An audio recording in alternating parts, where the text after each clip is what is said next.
maybe a more interesting direction that I want to ask you about, Mert, is I think we've agreed like it's unlikely that Pump builds an L1 or something.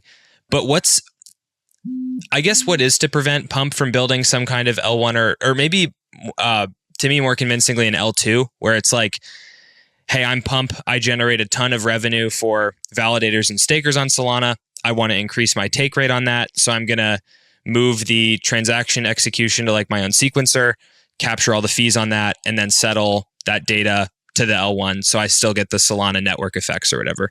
What would prevent Pump from doing that? Well, so there's roughly two different kinds of startups, I would say, or different phases in a startup's trajectory. There's growth mode, which is, as Ryan pointed out, something like an Uber, where Travis, for example, would just spend hundreds of millions of dollars on just like, we need to blitz this market and just blitz scale and go all in, take it over. We're in war, et cetera. There's like that type of mentality. And then there's roughly let's say the Amazon or let's say Walmart type of mentality, which is like, watch those margins, really cut down those costs, use a pizza box for your table, no lavish equipment at the workplace. So there's like those two dichotomies for any real business or startup. And so, okay, what's the incentive for Pump to launch their own chain? And everybody has phrased this in such a way to say, well, what if they want to increase their take rate? Which basically just means, what if they want better margins, right?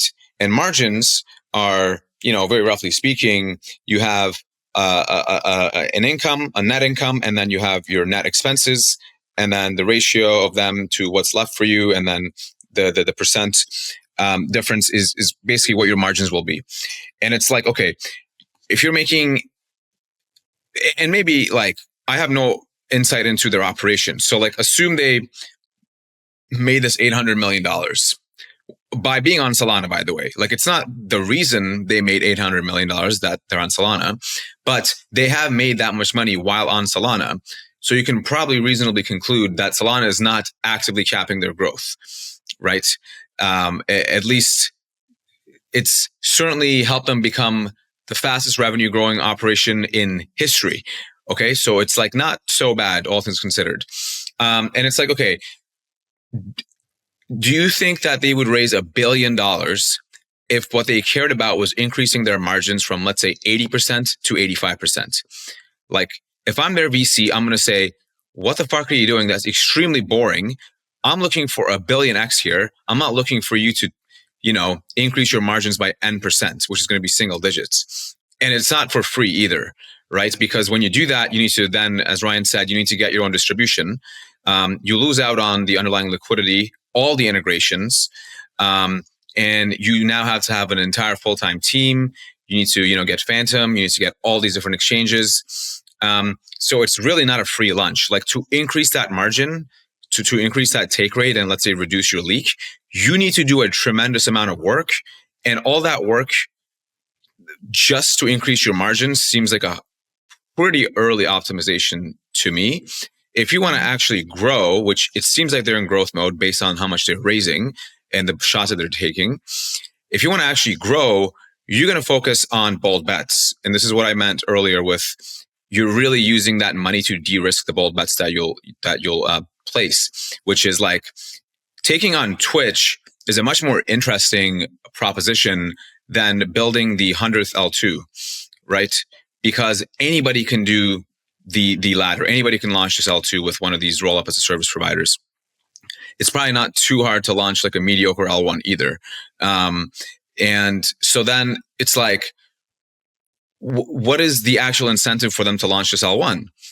And I think people in CT especially are so preconditioned to only think in terms of L1 and L2 that they forget that what matters is the business, right? And to grow a business, there is no example of any company or app or even really rationale that says that if you go and launch a blockchain, you will grow 100x or 1,000x, right?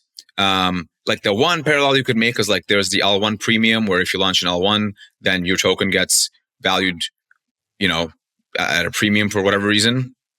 But it's like, that's a very competitive field. And it doesn't really grow the market in any way. And it seems to me like they want to grow the market. And so the short answer, I guess, is the incentives for starting your own chain are just not aligned with what they've done or what they need to do. And it seems to be like a take rate optimization, which is fine, but like, that's not going to, especially if you're now raising, let's say there's a private sale here, and I believe there will be, like, you can't sell to those VCs that, hey, instead of making 800 million, and like, I don't know what their profit is. Let's say their net profit is like 500 million. Now it's going to be 600 million, probably, assuming that we can actually keep the distribution that we get from the L1, from Solana, right? That's just not a very attractive proposition. I think the much more attractive proposition is like, look, we're literally going to redefine how crypto and media interact, right? We're going to look at the entertainment and social aspects of this business and really take big shots and go for the next 10 to 100x. That seems to me like it would make more sense. And it's like, from the Solana point of view, I mean, if they do decide to go on another chain or launch their own chain, it's like, as somebody on Solana, you need to then ask yourself, like, okay, why do they do that? It's like, what was insufficient about Solana such that they need to do this, right? And it's like, well, first, Axiom, Pump, all these guys, Phantom, Magic Eden, Jito, Jupiter, all these guys started on Solana and they made hundreds of millions of dollars. So even if there's an issue, it's probably not as bad as crypto Twitter would suggest, because those are the highest revenue generating business in crypto and they're all on Solana. So like, it's like, clearly the problem is maybe overly cynical, the problem statement. But it's like, if they do this, it's like, what would it be for?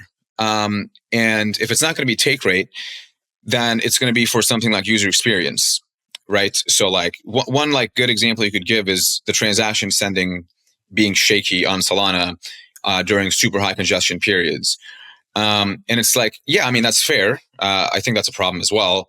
But it's like, those things, just like the last NFT season where Solana would go down due to these heavy mints, and then now it was fixed. Those things we're working on super actively in the background. So by the time this even happens, because like launching an L1 doesn't take, a short period of time. By the time this even happens, we would have already incorporated things like Alpenglow, some of the Jito's new work, some of Helios's new work, and all these new Firedancer, et cetera, such that the chain would have already learned from those mistakes, right? And so like, the worst case for Solana is not so bad, all things considered, in my view. Like, I don't see any concern for panic.